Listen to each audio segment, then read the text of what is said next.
Hello, everyone. It's Eric here for another Sunday live stream, and I'm so happy to be here. Let's first say hello to everyone that's already here. Guys, how are you? It's so good to have you. The first person that sent a message was Ashmit. Ashmit, it's so nice to have you, like always. And then number two, but never number two in my heart, Vahid, it's good to see you too. We are going to have a fantastic episode today. I've got a great guest, but I think I'm just going to first say hello to everyone that's here. Carlos, always a pleasure. I love having you here. And now we've also got Laura from Mexico. Hi, Laura. Nice. And this is me saying hello to them. And then my mom is here. Hi, Mom. How are you today? So usually what I do is I take a minute or two just to say hello, and then I will introduce our guest for today. Yeah, everyone, like always, it's a busy week, but I'm having such a good time. Elena, hi, Elena. How are you? Danny's English channel is here. Hi, Danny. So actually, earlier this week, I did a video for them. They gave me the opportunity to do a video for them, and it was so nice. Letty, nice to see you. How are you today? Everyone, so today we've got a great English teacher with us. His name is Dr. Don. I'm going to introduce him, and I'm going to ask him some questions about his teaching experience and maybe some questions on teaching or learning English too. So if you have any questions, feel free to put it in the comments. We'll talk, and then I'll go to that question and I'll ask it to him. So it's not Asomadin. Hi. You know, I have to stop talking when you're here. Hi, Asomadin. How are you?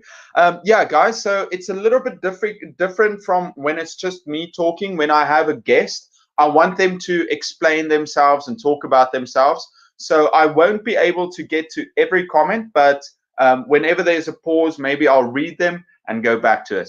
Okay, is everyone ready? If you have any questions, put them in the comments below.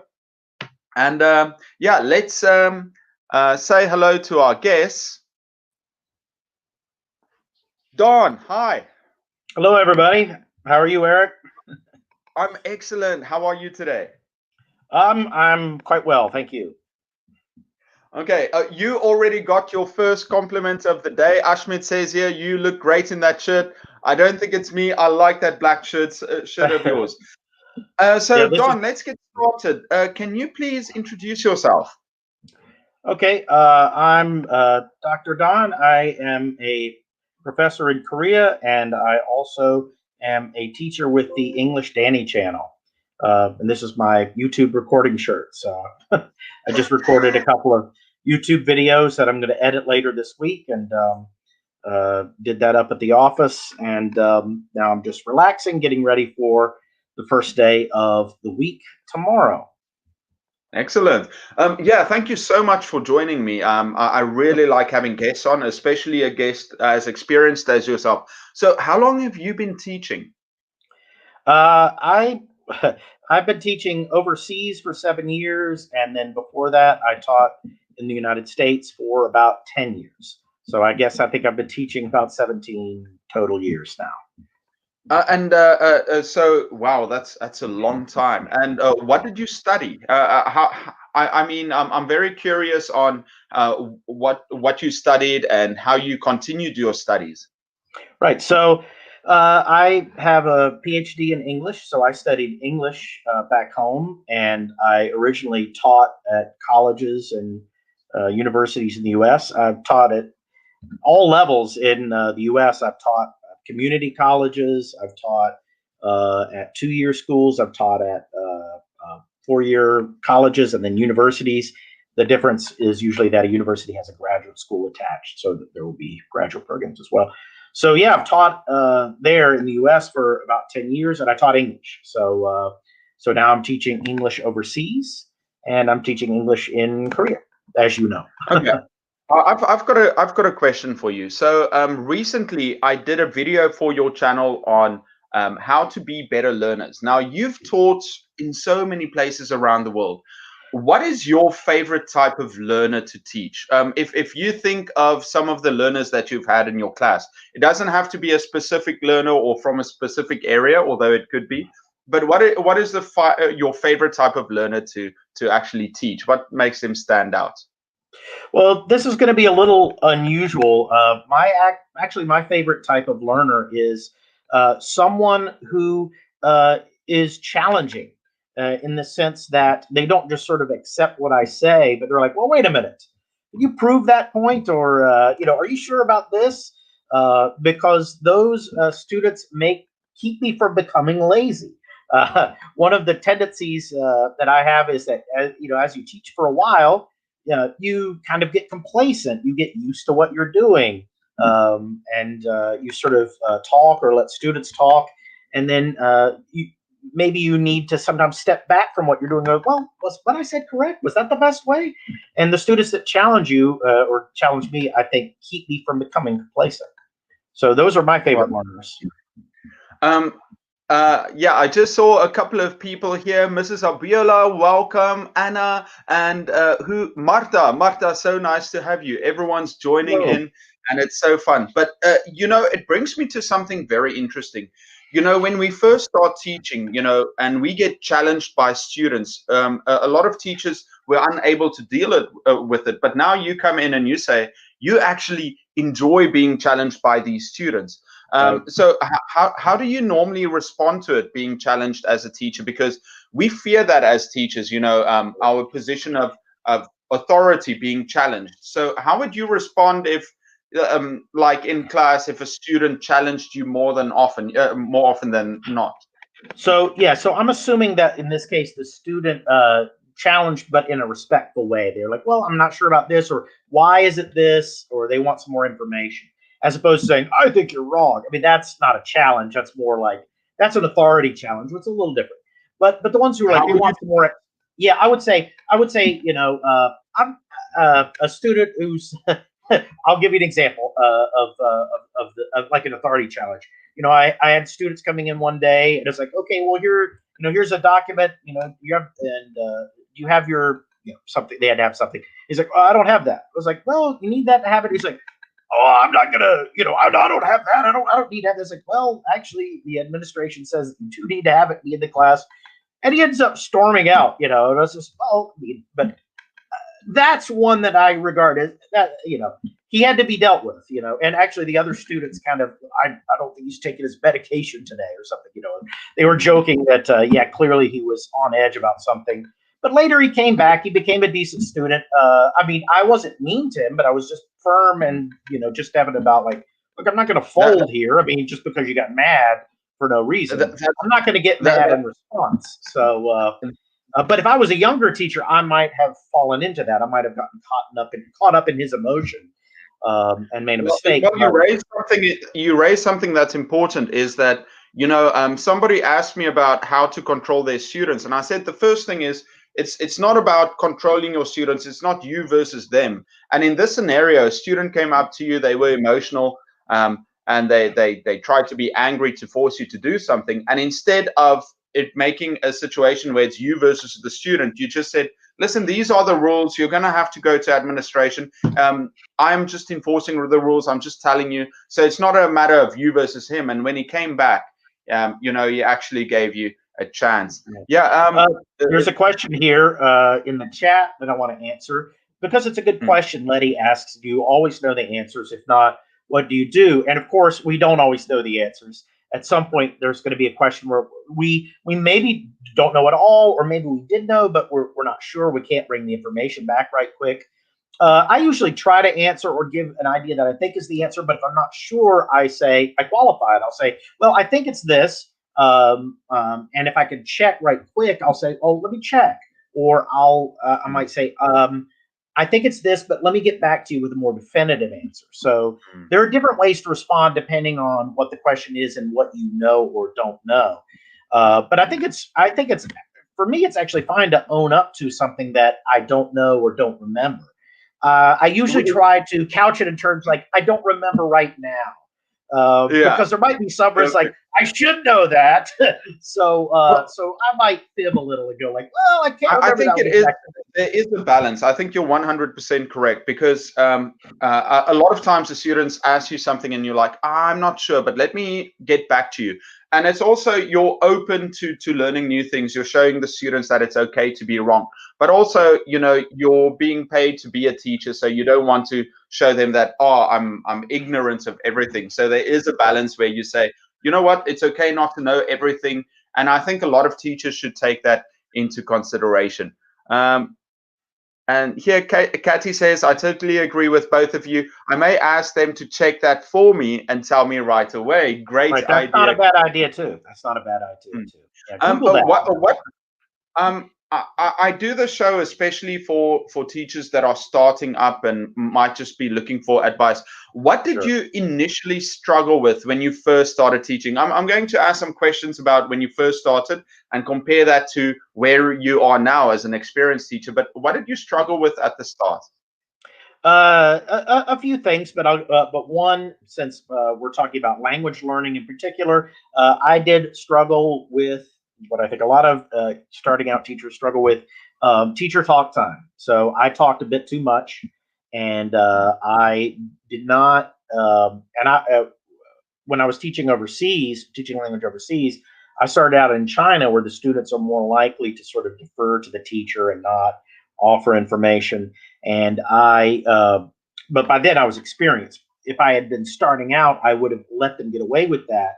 And so when I was starting out, I was teaching composition and things like that. But even there, the teacher should not talk a lot in the classroom. You should have students doing work in the classroom. And so I would be talking too much. And what I had to learn to do was just allow the students to do work, and not feel that I had to interject myself. So I had to realize that part of teaching is actually knowing when to be silent and when to not offer information, when to let your students struggle with something, or come up with something, or come to the answer on their own. You could maybe give them a hint and they'll get there on their own. That's the other thing I want to bring that up too. Giving too much of an answer, I think, would be another thing I struggled with. Like, oh, what's Mm. A? Well, is it A or B? It's A. That it's a little more useful if you can say, well, in some context, B might be right, or if you could say, it's X, and if they follow from X, they get to A. So that's another thing, is that when I was starting out, I was too used to, or too interested in giving the set pat answer to a question, and I So, needed so to you let allowing them do them to more work. find you're allowing them to find out the answer. That's right. Yeah, we got Saima here. I have to say hello. We're going to get to this question about classroom management first. I also wanted to say what I tend to do in a class, and I had one of the other professors was studying Korean, and I was studying with them, and I have got this habit in class where, and I don't think it's a bad thing, but when I talk to students and I ask them to give me an answer, and they're a bit slow.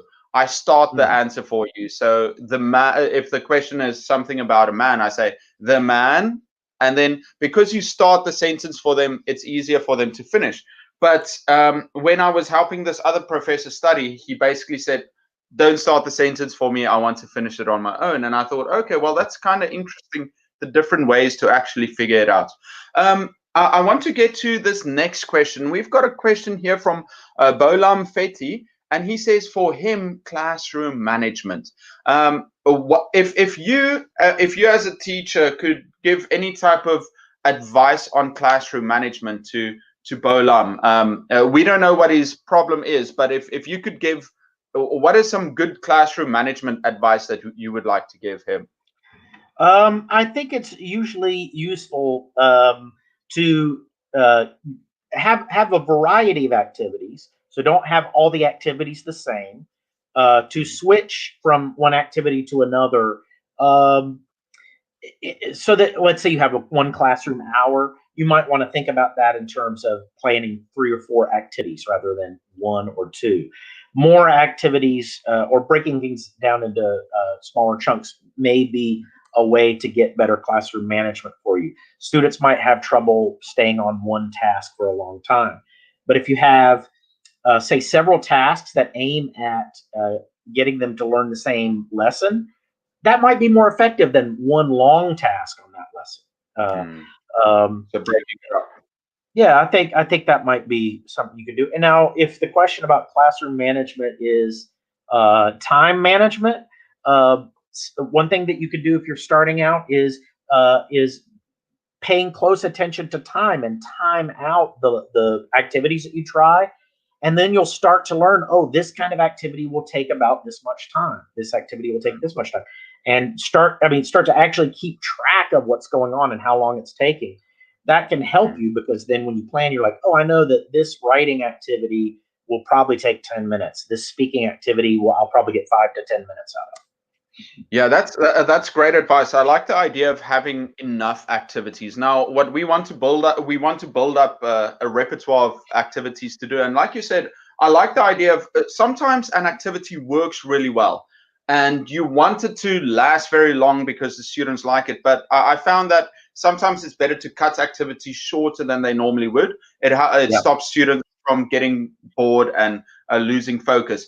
Now, yeah. I'm going to get to Ashmit's and Vahid's questions now, their comments now. But coming back to activities, before we go to their questions, you've got a great series on your channel, English Danny channel, where you take a story and you tell it 3 different ways, and I really enjoy that. So you tell it first for beginner students, and it's very easy, and then you take it for intermediate students, and then you add vocabulary and expressions to the last one to make it for more advanced students. Can you elaborate on what activities do you usually use in your classroom right now? So what activities do you see yourself do a lot in your classroom? I like to do activities where I have some starter questions on the board, and I Mhm. have the students with their partner ask the starter question, and after their answer, ask them follow up questions. Having the starter question, I think, gives the students a little bit of an anchor, a little bit of a comfort zone of like, okay, I know I don't have to come up with everything, and then they have the starter question, the student answers, and then it's a little bit easier for them to just have follow-ups that are based on that starter question. So I really Mm, like that, especially for beginner speakers, mm, because it gives them confidence. It also gives them experience of success. I think that success builds on success. If you have yeah. interactions and they're working, they're being successful, you start to feel, wait a minute, I can do this. And then you're encouraged to take more risks, try more things. Excellent. I really like that, because also, you're taking a lot of pressure off of them.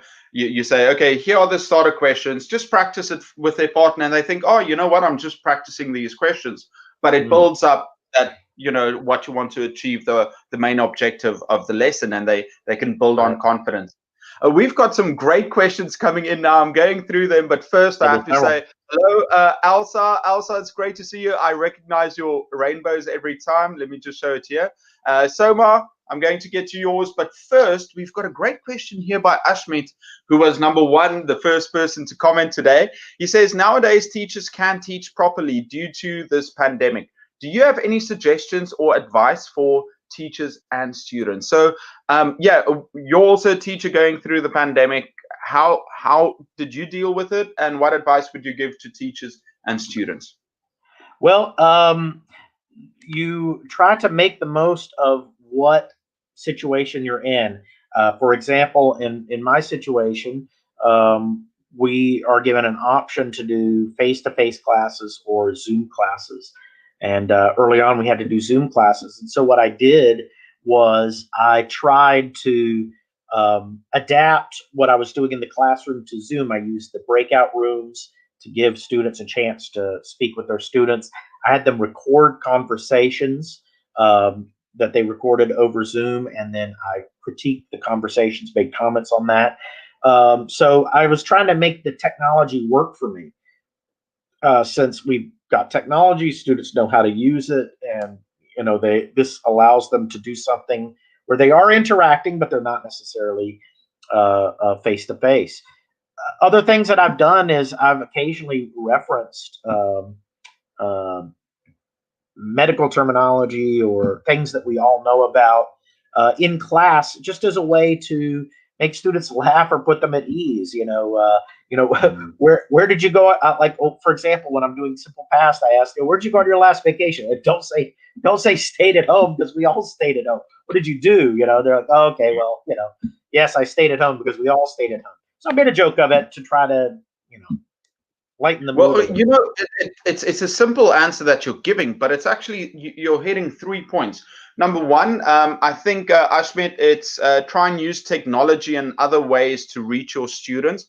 That's very important. As a learner, you want to start using technology more if it's available to you. And then number two, what leaders do is they don't panic, they calm things down, and they keep other people focused. And the way that you said now, it's you want to take your students' mind off of the whole epidemic. So Right. that's another thing that leaders and teachers are supposed to do. And then adding humor to the class, the third one, making a joke and letting them think about a time when they didn't have corona. Three great things. Now, I can continue talking about this, but I want to move on to the next question by one of Sure. my best friends. One of the friendships that I've created so far with this channel. Vahid says, I think your guest's accent is a bit different, but not difficult to understand for me.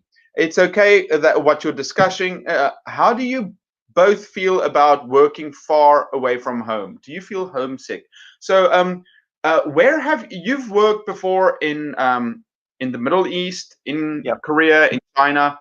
How do you deal with being so far away from home, and do you ever get homesick? Yeah, I do once in a while. Like at Christmas time, I do a bit. And recently it was my mom's birthday, and she's getting a little older. So I was actually very sad not to be there with her on her birthday. But I Skyped her. I was able to see her through Skype and interact. That helps, being able to call home. One thing I do is I play games online with friends sometimes, and through that I'm able to, as part of the game, we talk a little bit about what's going on, make jokes, and just hang out. So yeah, using technology is one way that I try to get over some kind of homesickness. Working far from home is difficult, but there's also an adventure to it. There's an excitement to it. You make friends working overseas, and one thing that's interesting is you become close with people when you work far away pretty quickly, because you're in an intense situation. I'm, I'll give you an extreme example. So soldiers in battle sometimes form strong friendships because the intense situation brings them together. This is not as intense as that by a long shot, but it is more intense than normal life. Living in a foreign country, and so you do tend to get kind of close to people, and that helps ease your transition if you can meet other friends. Yeah, being in the same situation, basically. Yeah. Yeah, I think, yeah, Vahid, like, I think for me too, like Don said, it's being away from home, especially on Christmas or times that are really important to you or special to you. Maybe times that you celebrated with family in the past, and then also, it feels like you're uh, on a different time zone almost. Yeah. Because you're here on your own. You're living your life, you're working or doing whatever you're doing, and then the people back home, they're on their timeline, and when you meet each other again, you kind of expect things to be similar, but they've also grown and changed and done things. So it's Right. it's very interesting when those meet again. And using technology is very important. And I think creating maybe this is just coming to me, but maybe creating your own home away from home, have things around you Sure. that make you happy, make things around you that build relationships, and try something new to make your own new home, and also remember what you had back there. Right. What experiences have you had, for example, in Korea or the Middle East that that was special to you? Some new experience maybe that you had that you value. If it just it's a random question. I just want to know what's a great experience that you had in a foreign country. Well, I mean, I could think of several, but just one that comes to mind is I climbed up Ugaksan Mountain in Seoul. I started in the morning and I got to watch the sunrise from near the top of the mountain. That was just a kind of a special experience that I was just like, I'm in a foreign country. I climbed one of the tallest mountains in the country and I got to see a sunrise. It was neat. I mean, it was a special sort of moment that doesn't happen very often. I can think of another example. While I was in China, I paid a friend of mine and I paid a taxi driver, and we said, take us to a part of the Great Wall where were no tourists, and he drove us to this dilapidated part of the wall where part of it was collapsing, and you couldn't walk on it, like the wall had sort of fallen down. But it was neat. I was seeing part of the Great Wall that you could just walk right up to and touch, and there's nobody around, no crowds, didn't have to pay anything. It was dangerous because like parts of it were unstable. Yeah. But I mean, but what kind of experience? Where else could you have that kind of experience? Touching something that's thousands of years old, and no tourists around to bother you. That's perfect. I like the idea of having these unique experiences because you build up these stories that you can share with other people. And I think if you're in another country, you should really take advantage of that. And I think most people do, creating these stories. Okay, I'm going on to the next question, and this is by Soma, and they say, "Hello. How can I be more confident when I'm in class?" Now, I've done so many videos on how to be confident in class, but I would like to ask you, what are some ways that you think a teacher can be more confident in class? Well, just get out there and do it is of course one thing, because as you have more and more experiences in the classroom, more and more successes in the classroom, the confidence will grow naturally because you'll know, well, I've done this. And I would also say seek out other opportunities where you could do something like public speaking, because if you can, I mean, that's a similar skill to teaching. And so if you can get experience doing that and getting confidence from that, that's worth a try too. If you have the opportunity to help somebody else, like team teach or sit in on a class, or like, there's a friend of yours and they let you teach a small segment of a class or something, so you don't have to teach a whole class, but a small section of a class, that might help build up your confidence too. So that instead of having to, I have to just jump right in and teach an hour and a half, just think, I just have to teach a 10-minute lesson or just one 5-minute lesson. That's not that bad, you can get more confidence up for a short lesson, maybe than for a long one. So you could try baby steps is a way of thinking of it. Oh, that's nice. So yeah, I like this idea of pushing ourselves to do more. It's what is that expression of a calm ocean, calm seas don't make a good sailor, or something like that. Whereas Right. you put yourself out to get new experiences where, like you said, doing team teaching or trying new classes, doing public speaking. I've seen so many teachers that come out and they say, "Oh, I'm not confident." Well, if you put yourself out in these places where you're not comfortable and not where you're uncomfortable, you're going to get used to it and you're going to get more confident in all these different aspects. And it makes me sad when I see teachers just say, "Okay, this is my classroom. I'm just going to stay here. This is all I'm going to do." And they miss out on so many opportunities to try new things and become even better. Here we go with Bolam has another good question. He asks, how can you deal with a class of four? Oh, yeah. Wait, before I go there. First, Soma, Alsa says, Soma, take Eric's videos. He has helped me a lot. I overcame my confidence issues because of him. Thank you so much, Alsa. Actually, Alsa, I was so proud of her. She took a video and she told me she doesn't like being on camera, and she did that. By the way, how has it been for you to be on YouTube? How's your YouTube experience been? Well, yeah, A long time ago, I actually did. I did work on stage and in like uh, independent movies. So I've been in front of a camera before.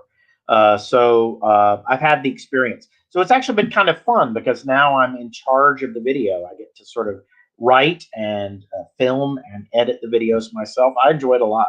I think it's very rewarding. That's another thing that beginning teachers might try to do is try to record themselves teaching a lesson and get confidence from that because you're just in front of a camera instead of in front of students. Maybe make some videos of your lessons as a way to get experience teaching. We're halfway with with our conversation already. It's quick, right? Let's use this opportunity before we go to the rest of the questions and look at some of it. Or tell us about your channel, the channel you work on, the English Danny channel. What is it about, and what do you put on the channel? Okay, so English Danny channel is a channel that myself and three friends have created, and we make videos for English language learners, but for almost all levels. And we have several different we cover grammar, vocabulary. I have the three-way series that you talked about, where I try to help students learn grammar and vocabulary by seeing things in the context of a narrative, which means a story. But another one of our teachers, Sarah, has a series on presentations, giving effective presentations in English. Actually, some of your viewers might be interested in that because I think the way she presents it, it's useful not just for students, but even for teachers. Anyone that has to give a presentation might find it helpful. Okay, yeah. By the way, guys, I put a link to the English Danny channel in the description. So if you want to go check out their channel, I think it's in the description. Just check it out on YouTube. Okay, now let's get back to these questions because we've got a lot of questions to get through. I just want to say, everybody's that joined. Ashmit, we'll get to your question now. Mahima, hi from Languaholic, and then also. Lahina is here, and Yara N. So good to see you too.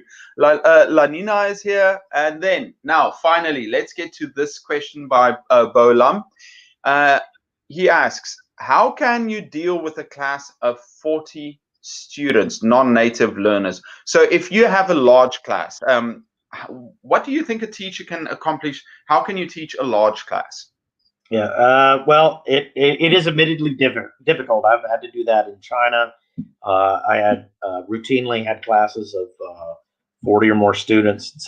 In one case, I had 72 students, and it's not ideal. And you just have to do the best you can. What I would do, or what I did to try to get some value out of it, is I did a lot of group assignments where I would put them into groups of about four students, 3 or 4 students working together. And I give them some task that involved English or in some way required them to use English. Now, they would fall back into their native language from time to time, but they had to produce something in English, whether it was a presentation or something written, or something recorded. And that did help. It did at least gave them practice. They had to practice something in English. Definitely get away from the lecture, minimize the lecture, because you're going to want to fall into that because there's just so many. But I would say try to group them up. Do the best you can to try to group them up in some way.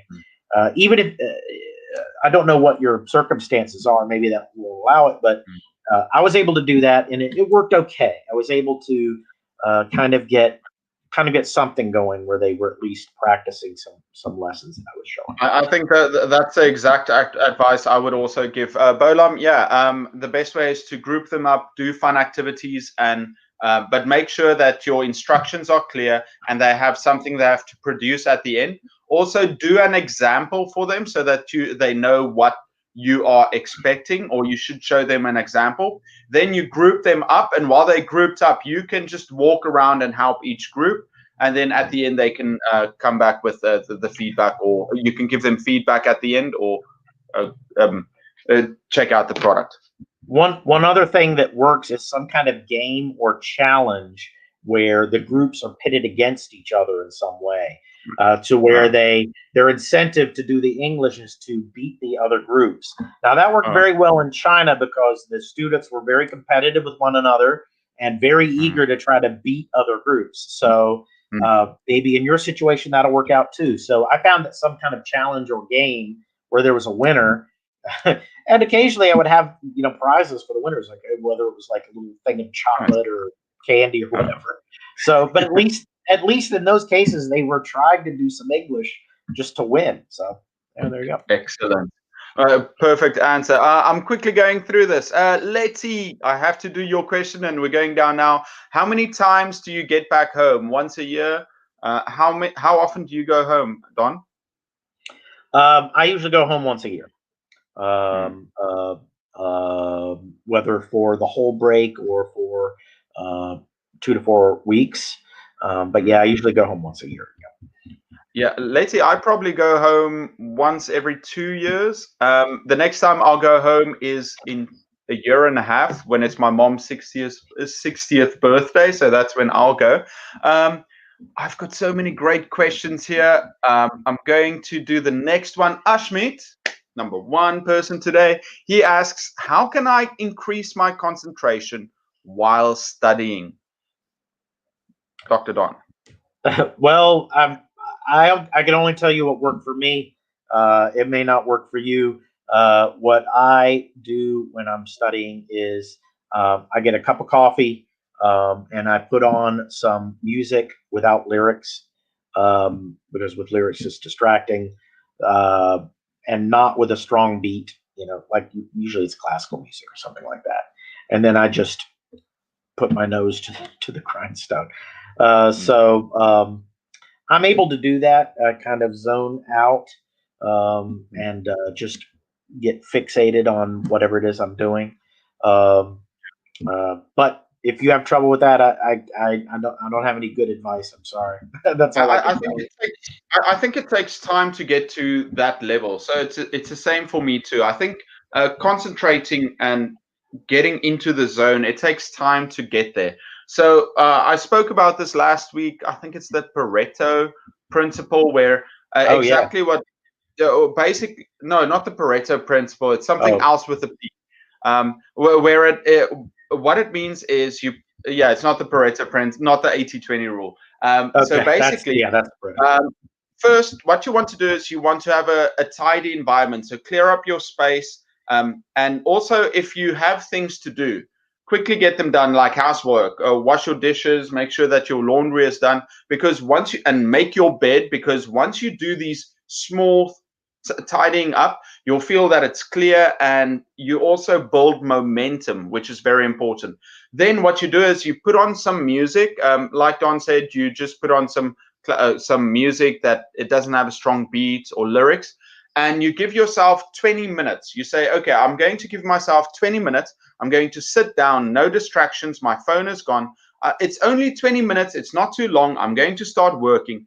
And you just sit down and you do whatever work or studying you need to do. You say, okay, 20 minutes. You can have a timer with 20 minutes. Once 20 minutes are up, you can actually take a 5-minute break and then get back into it. But what usually happens is, because it's 20 minutes, it's not your brain saying, oh, it's like 2 or 3 hours that you have to study. It's a short time. You study Yeah. for 20 minutes, you can take a break, and then you start again, and it works fabulously. So do that, and start building, practice getting confidence, concentration. Okay, let's see. We're going down here, Lanina. Okay, Saima says, teaching online takes more time than in person. I lose my confidence when I am out of time and rush at the end of the period. Any solutions?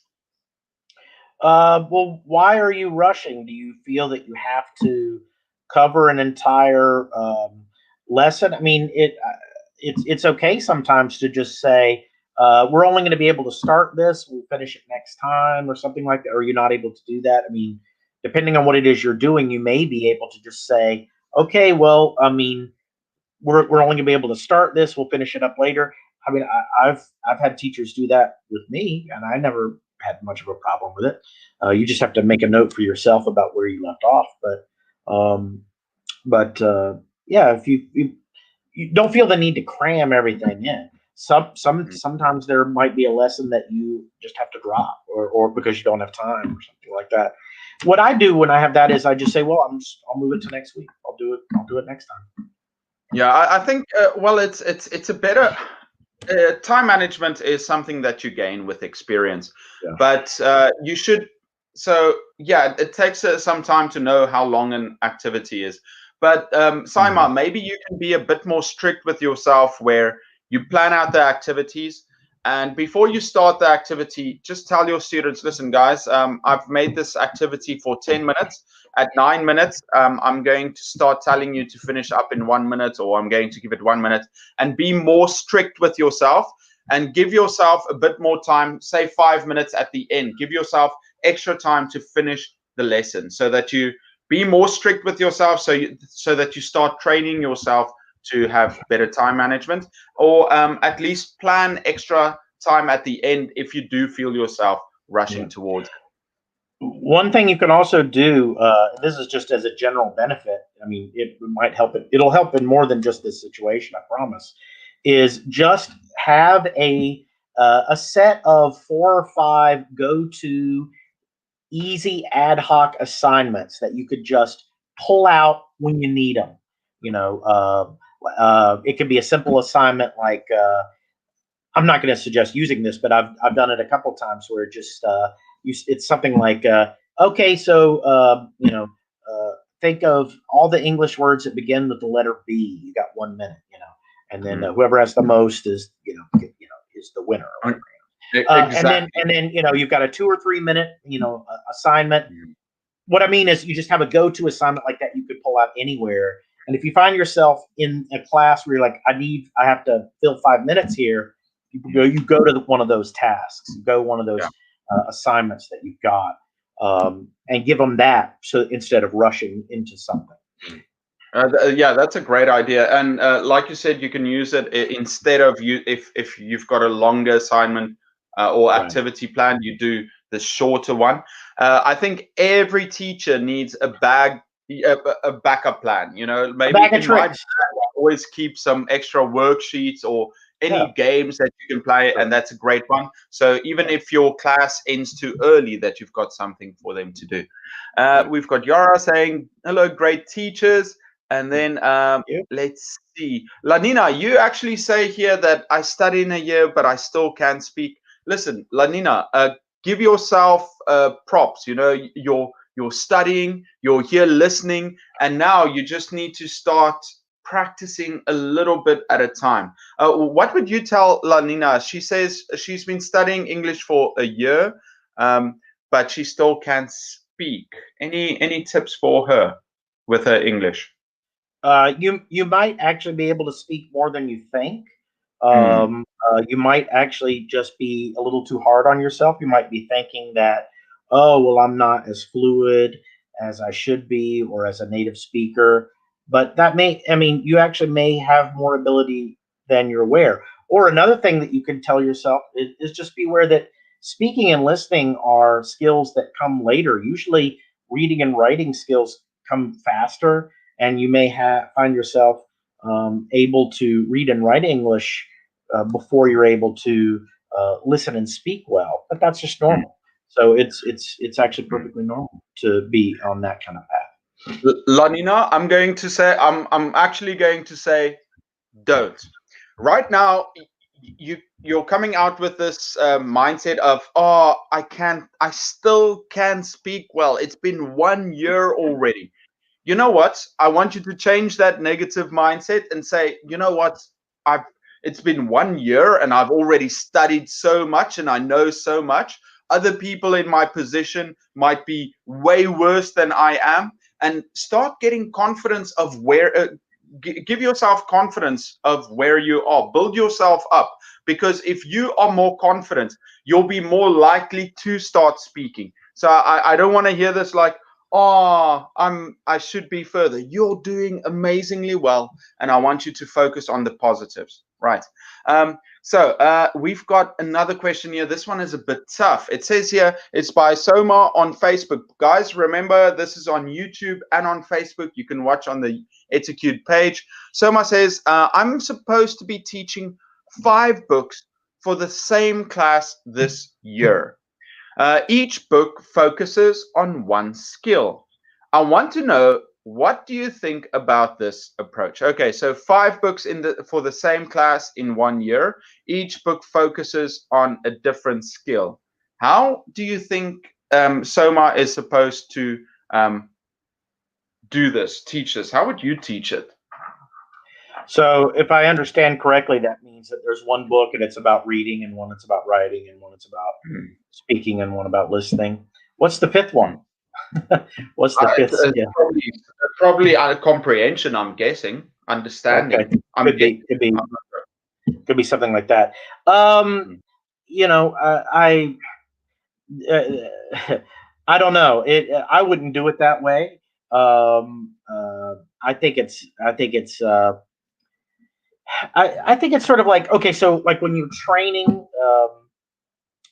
so when you're lifting weights or whatever, you don't have to do every muscle. Sometimes by doing some things, the other muscles are also engaged.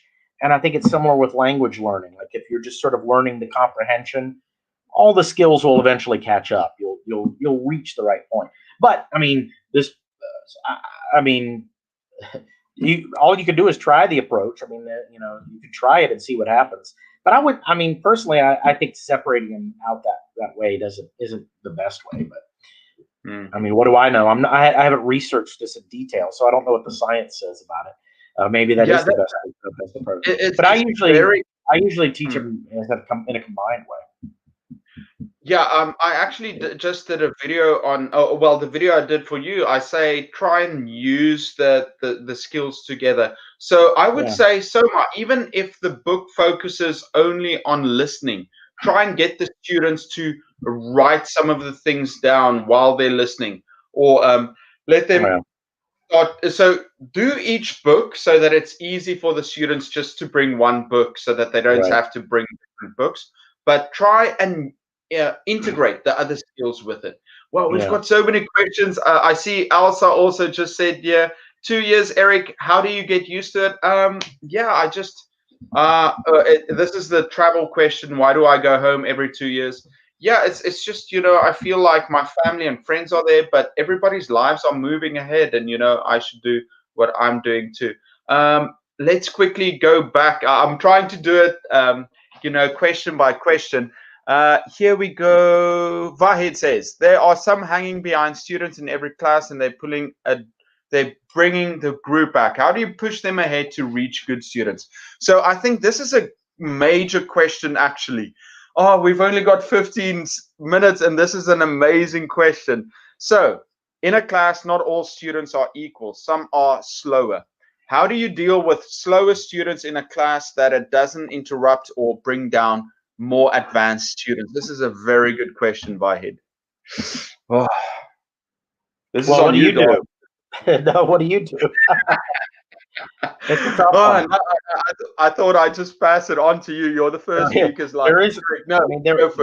There isn't an easy answer. You have to be more patient with them, and you have to. I try to give them opportunities in class. Don't forget them. Is the key. There can be a tendency among some teachers to just not call on those students or not address them. But what I try to do, one thing I do is, if you can identify these students, is when let's say we're going through an activity, and I'm asking them to do something. I'll tend to give them one of the ones that I assess as easier, so that then they have the experience of, oh, I got it right. I got a good one. And then that gives them more of a sense of like, okay, well, I guess I am doing it. I'm not as bad as I thought. And that's one thing you can do, is you can serve them up some softballs here and there, and let them just, get some hits.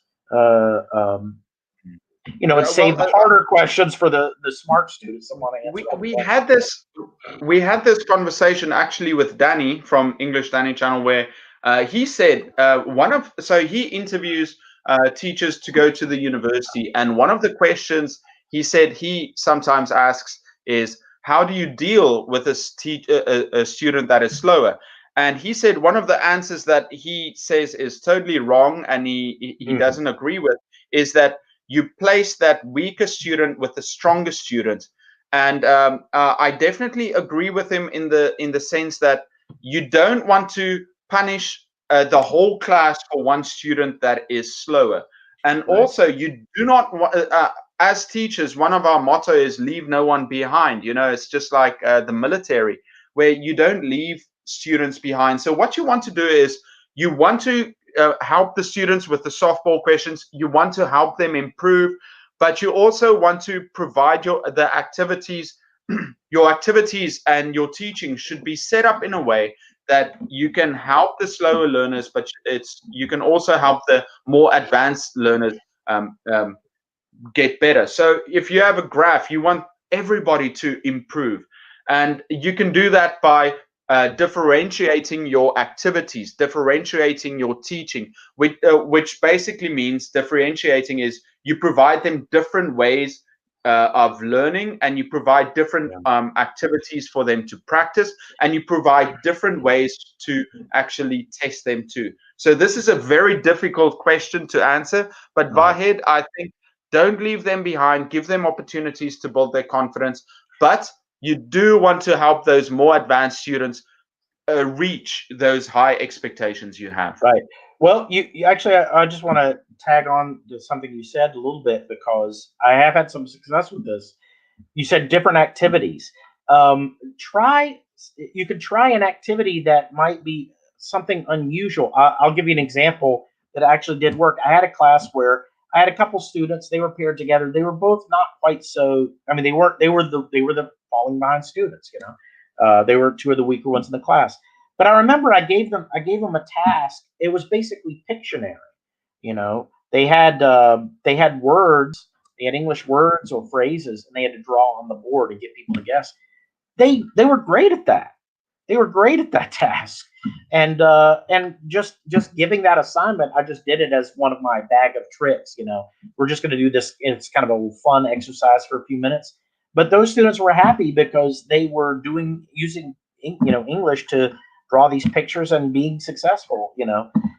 Find something that might be unexpected, a task that's unexpected. Maybe that's some way that you can reach some of those falling behind students. I'm quickly going to answer this one. Yara says she's from Syria. She says, what would you do if a student asks you a meaning of a word and you didn't know? Is it okay to say, I'm not sure? Yeah, Yara, we talked about it before. It's perfectly normal. Just tell your student, oh, listen, I don't understand. Let's look up at it, and you make a note, and I'll get back to you next week or the next time you see them. Or sometimes you can say, oh, let's quickly check it in the dictionary. Ask them to do the work. And I've got a great question here. Time's running out. You guys are giving us such amazing questions.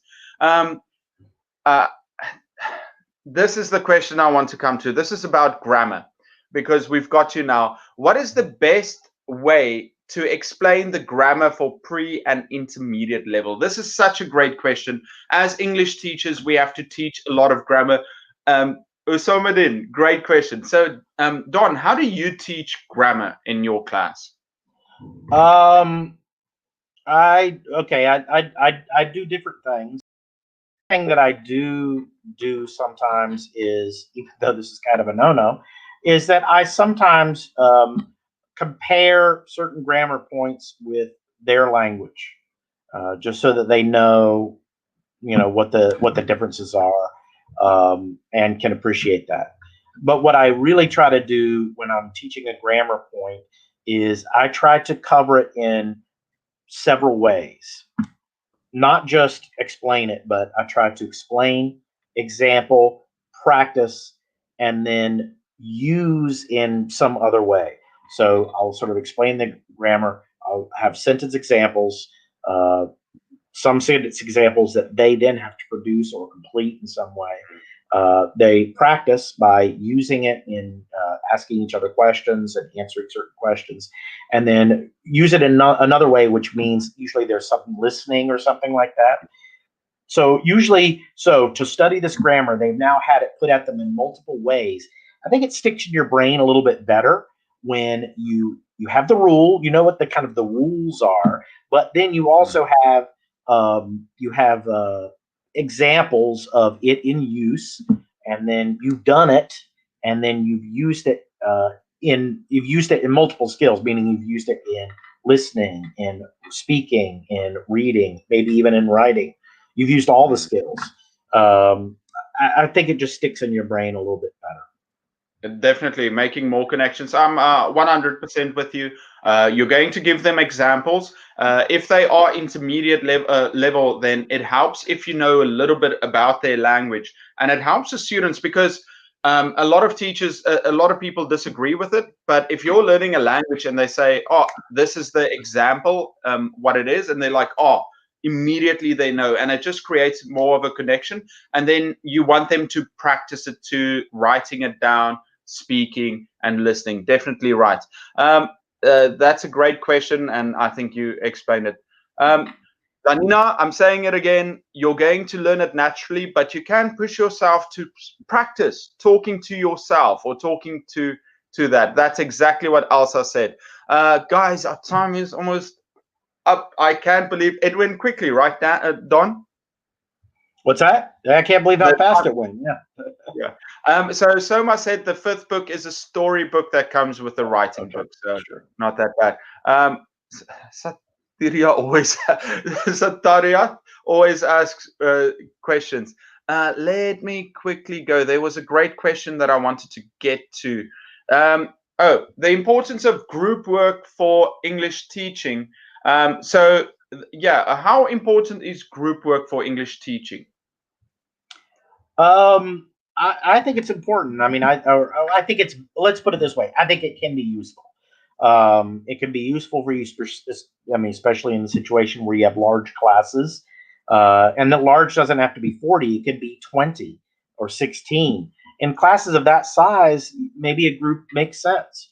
But I was talking to another teacher here who he said he knew someone who did a study that showed that 3 was actually almost the perfect number for practicing English conversations. So if you consider 3 a group, 3 is a really good group number. And the reason why is because if there's 2 people, if one will usually be stronger than the other, and that stronger one will kind of dominate.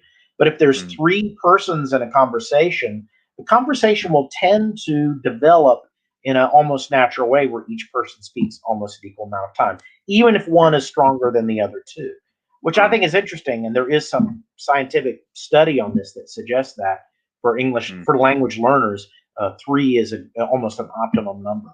So I would say that groups of 3, think about groups of 3, trying to use them in your classes. You might find that it works well for you. We've got some. We just had a great question from Dimitro. He says, "Can you people tell me how many classes everybody teaches?" Sataria, I think he says 7 or 9, but he put this question up here, so that might be the answer. Ashmit's always answering him. I think that's Lily a mathematics problem. Yeah. Well, he asked some great, very interesting questions. Saima says 7 classes. Letty, 5 hours a day, 4 days a week. Yara, anytime. Is there a norm for such a thing? No. Dimitra, I would say this is, you get all different times all over the world, different schools, different academies, different public schools. There are so many different ones. I don't think it's going to be different. Danny says here, thanks. And Mrs. Abiola, thanks, Dr. Don. Very helpful answers. Ashmit, Ashmit is talking about, Vahid says that he's not very talkative unless he drinks a little bit. And then Ashmit said, please don't drink. It can harm your kidneys. So you have to watch out for that. Vahid, I think, give yourself, without drinking, if you like a drink now and again, it's okay. But you should practice being a little bit more open, and it can become natural. this is our last question, and then we're going to finish the conversation for today. Soma asks another fantastic question. He says, I'm trying to start studying a master's degree and I'm working as a teacher. Do you have any tips for me to balance both of them? Now, Don, you've done it. You've studied and you've worked. How can you achieve a balance with the two?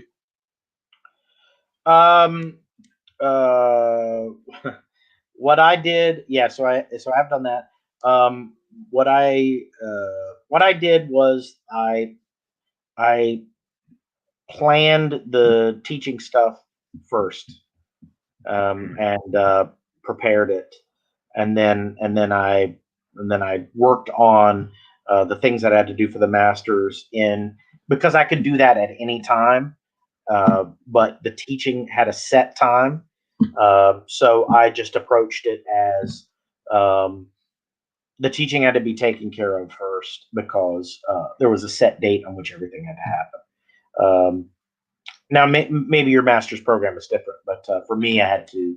Well, I'm actually thinking my PhD program, but for that, it was like, I'm working on my dissertation, and most of the classes were just done in the sense that there was an exam at the end or a paper at the end. That was about it. And so it wasn't like there was no weekly assignment that I had to necessarily watch out for. I think. I'm going to. If you have a scheduled time to teach, handle that handle your schedule first, and then do the other work. I think you're completely right. I think, Soma, so what you want to do is it's not about working hard, but being well organized. So you want to have a time for when you do something. So you want to have a time for when you're going to study, when you're going to do your teaching, and you should stick to that time you have. One of the things I want to say is that a mistake many people make is that they think they can bounce around from different things. Some people are able to do that. They have many things they do and they jump around between it. But if you can finish something and then move on to the next thing and have a specific time for each thing so that you can focus on that thing, I think that will make it easier. So you've got your time for teaching and your time for studying and working and studying for your masters. One more thing,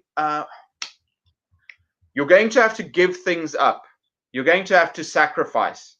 Yeah. And that's something I want to bring up, is that with anything in life, we all have the same amount of time, but you have to sacrifice the things that are not important and focus on the things that are important, because there are many people that start studying something, but because they try and do everything and they try to do more, they fall out of their programs and they blame their lack of time. No, it's just you have to be committed to one thing and not try and do everything. Okay, everyone, I think we're going to finish there. But before we do, I like there's this great thing. Have you watched that show? Where they eat spicy chicken wings. First We Feast, and they interview celebrities. Okay. And it's a really great show. But what I love is at the end of the interview, the interviewer asks the celebrity, he says, in this camera, and in this camera, tell the audience what you've got going on right now or anything that you want to promote. So Don, this is your chance. I'm going to give you a chance to talk about anything you want to promote, anything you're working on, or anything you want to say. Okay, well, you can check out our English Danny Learning channel, and I also have a course up on Udemy with more courses coming, and you might actually want to give that a look. You might want to give that a look from a teacher's perspective, because you can see my approach to teaching certain things, and might find it useful. I don't know, but that's it. I'll plug English Danny and Udemy. Excellent. I just want to quickly say, Bulam, you said that I missed your question. No, I think we answered 2 of your questions. It's definitely in there. Just check it out. Yeah, thank you so much, Don, for joining me. I hope to see you soon again, and good luck with your week ahead. Okay, thank you very much. Thank you, everybody. Take care. Okay. Bye-bye. Okay, everyone, thank you so much for joining. Actually, I've got something interesting to tell you. For the past couple of weeks, I've been talking about the course that I've created, and it's finished. It's out. I put it in the description. It will be free for the next 2 or 3 days. I will keep it free for you. I had to keep it under 2 hours, so because then otherwise I can't make it free. So what I'm going to do is click in the description. It will take you to the course. It's on Udemy. It's free right now. You can check it out if you like to, and if you enjoy it, put a review. Once the 3 days are open, I can add all the extra things that I've added to it. So if you're interested, it's a course on how to teach online with Zoom. It's got some great games and activities. I'm going to add some more. Angel talking about what? Let's quickly go through this. Guys, thank you so much for joining. I think that's a swear word, Sataria. Man, I have to put you in timeout again. So bad. Actually, oh, wait. Okay. Bulam, thanks, teachers. Ashmit, don't swear. I'm going to block him. Marta, thank you for the talk. He said many interesting things. Letty, thank you so much for being here the whole time. Elena, always a pleasure. Elsa, goodbye. Danny, excellent. Lanina, thank you for coming. Ashmit, don't swear. Okay. Elsa, good. Vahid, so good to have you. And Kati. Everyone, have a great day. And I'll see you. Well, every day of the week, I'm going to post some videos. Not every day, but some of the days. Everyone, have a great day, and I'll see you next time. Bye-bye.